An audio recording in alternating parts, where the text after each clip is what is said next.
I don't know what's trickier to believe, the fact that this woman's had intimate relations with Saxton Hale and maybe at least one of the Mann brothers, or that Valve only acts on behalf of the TF2 community in times of crisis. I was about to say, guess we'll never have that heavy update or the conclusion of the comics.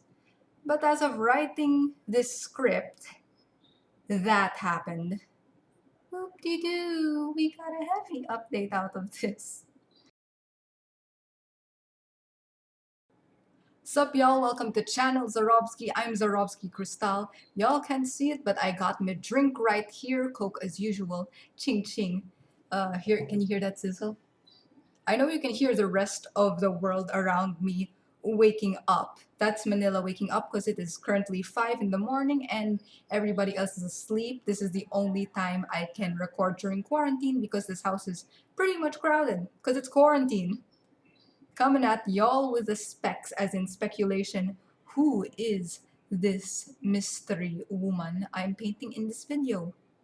As usual, mute me if speed paint's all y'all wanna watch, but if y'all staying to listen as well as watch, maraming salamat po mga ma'am sir and everything in between and whatever you identify as. Let's get to the speculation, break it down. Our current HBIC is Helen, the administrator. She tells you when y'all cap, when it's overtime, when your secret crap's been nicked, and you knew who nicked it, by the way, for a fact, not a hunch. Personally, I believe the briefcase either has stand arrows, if not whatever's in Pulp Fiction. Either that or Marcellus Wallace is rolling in Australian. Goddamn, no wonder he running a criminal empire. He got so much Australian.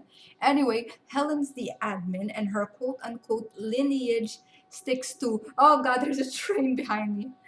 That's the PNR, that's the Philippine National Railway. Her quote unquote lineage sticks to all of this. The Mercs, red team, blue team, the Mann family. Basically, she's like a retainer.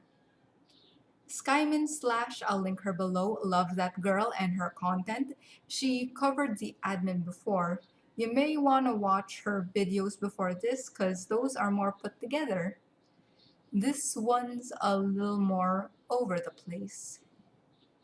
I thought Emily was a thing too, but now it may just be a misnomer and or of a non-existent non-player character or NPC. I'm still keeping the title of this painting anyway because that's how I remember the Mann Manor portrait before the wiki edited out the name Emily, but still has a section about the misnomer.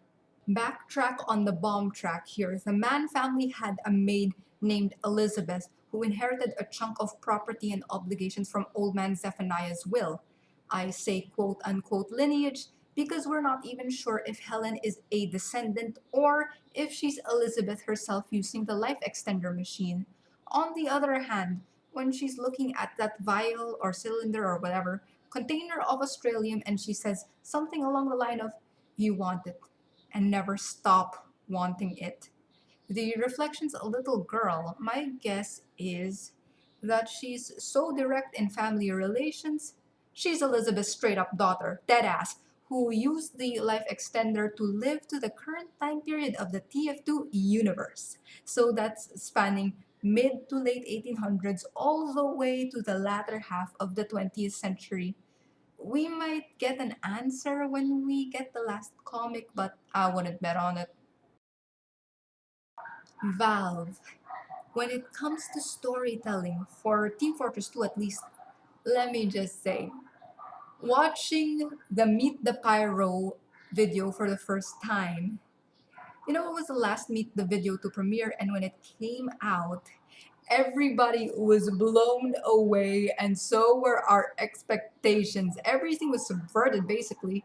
They didn't answer questions like Pyro's gender or whether Pyro is even human at all. But leaving those questions unanswered doesn't make the narrative any less engaging.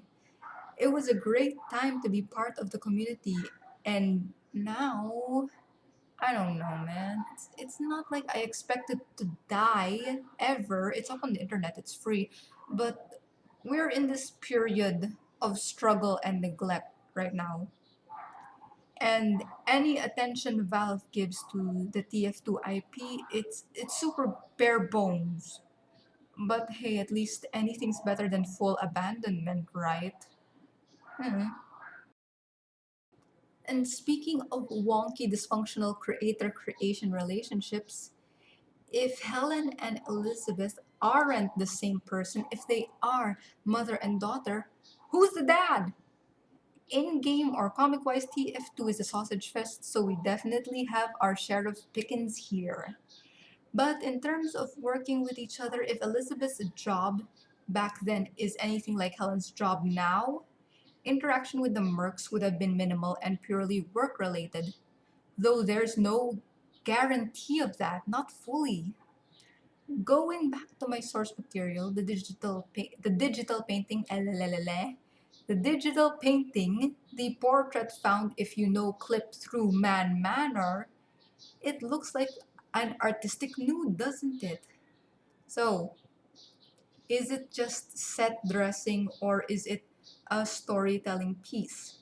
Set dressing would include the different landscape paintings of in-universe locales, but the massive painting adjacent to the last cap, that's definitely a storytelling piece in the brother hating puzzle. I must segue away for a bit. Artistic nudes have been around since antiquity. Purposes vary from anatomical study to worship to, yes, even more erotic reasons. And for the record, an artist's subject matter doesn't always equate to a biographical statement, though it helps. Our internal lives aren't always present in every single thing we paint. However, if Redmond Man and Elizabeth were just co workers, wouldn't it be awkward to have a platonic friend to pose slash commission a nude painting of them and have said painting in the other person's home? And for that matter, this portrait isn't the only one out there. Rexy, one of the devs for Man Manor, he was gonna include another painting. It's a parody of Olympia by Manet. Apparently, Manet is one of Rexy's favorite painters. Go figure. That's nice. Which is also a parody of Venus of Urbino by Tiziano, which was also done by Giorgione. It's a long story. Anyway, back to the relationship speculation. It could have been they could have been together, or it could have been one sided. My guess, as good as anybody's, Elizabeth and Redmond had a fling. Either that, or it might have been a one sided courtship for all we know. As for Helen, why would Saxton Hale call her, and insert Australian accent here, chain smoking seductress?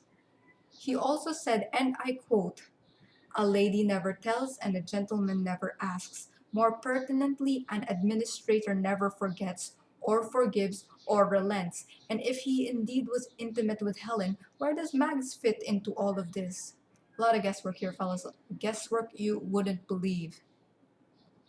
I know at some point the fandom and or one of the comic creators insinuated that Miss Collins gay and the administrators with her, but I think it's non-canon. Frequently fan indulged non-canon. Anyway, we may never know, but I'ma come clean though. Never have I ever read a Saxton Hale comic. The main comic I used to follow religiously. Like when I got with the fandom during high school, I consumed all the fandom I could during including the last will and testament that Zephaniah Man wrote on his skin that sloughed off. Oh, but I've never read a single Saxton Hale comic. I don't want your visual novel DLCs, I want the meat! Before I sign off, notes on the process. I covered my surfaces in a base color first and blended each shades in rather than adhere the different colors directly, all bases covered. I'll save the other technique for my upcoming work, also in oil. I tried being as faithful as possible but can't help my hand and my own idiosyncrasies even when it comes to color interpretation technique, etc. The style of the smoke was very much intentional, though, and there are hints of plum all around, the smoke included. The digital portrait, the lips were dark brown, sort of chocolate even, but here I made sure it was a deep plum on a brown base. I used scrap of the lipstick color mix for the smoke and my signature. I had to incorporate violet in this one way or another because both Helen and Miss Pauling wear violet, which is a mix of red and blue. Overall, I'm happy with the end product. Face is a lot different though. Like her original face was, as if her original face was compacted into something more squarish than elongated. But at this point, I'm too far gone to care. I don't want to redo it. I'm lazy. It's quarantine. My stuff is limited. I revised and relived my love for oils, though, totes renewed. I've got stuff I'm about to do for more oil pieces, and I've been considering doing Justin Florbell's portrait from Amnesia Justine. Segue into vlog time. Uh, Send help. The theater kids crawled out of the woodwork and dragged me down to hell. Way down, Hades Town, way down under the ground. Get down. 'Cause I'm the queen of the castle, get down. I adore Persephone, the Fates, and Anne of Cleves, who's basically one of six in the Spice Girls' ancestral girl group, and they all married Henry VIII at some point in their lives. And if you look up the number of original characters getting made for the express purpose of getting shipped with Eric, the Phantom of the Opera, it's a lot. Madame le Messieurs, please don't tempt me to publish my own. But then again, old Webby himself made his own fanfic for the express purpose of making it canon. So there's that. Do you guys hear the birds? Yeah, this is what I wake up to every morning, like a Disney princess. This is what the rest of Manila wakes up to. Anywho, if y'all like what y'all see, support me on Coffee and other social link below. I've been Zarobsky Crystal of Channel Zarobsky. Subscribe to get crystallized and ciao for now.